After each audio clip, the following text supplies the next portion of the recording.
ఇన్ని సుఖాలకి కారణం నువ్వు కంటికిచ్చిన వెలుగు కదూ. నువ్వు ఇంత వెలుగు నా కంటికి పెట్టి ఇన్ని సుఖాలు అనుభవించడానికి నన్ను కారణం చేశావు. కాబట్టి నీకు నేను మళ్ళీ కృతజ్ఞత చెప్పడానికి ఏ వెలుగు నా కంటికి ఇచ్చి నాకు ఇన్ని సుఖాలు ఇచ్చావో ఆ వెలుగుకు ప్రత్యామ్నాయంగా ఒక దీపం పెట్టి కృతజ్ఞత చెప్తున్నాను.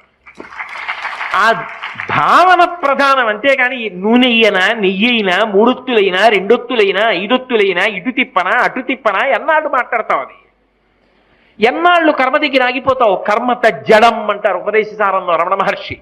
మంచిదే, మొదట తెలుసుకో. ఏదో సాధ్యం త్రివర్తి సంయుక్తం 3 ఒత్తులను అందులోనే చెప్పారుగా.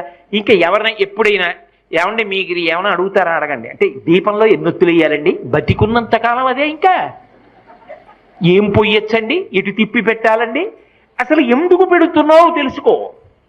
కృతజ్ఞత చెప్పడానికి పెడుతున్నావు.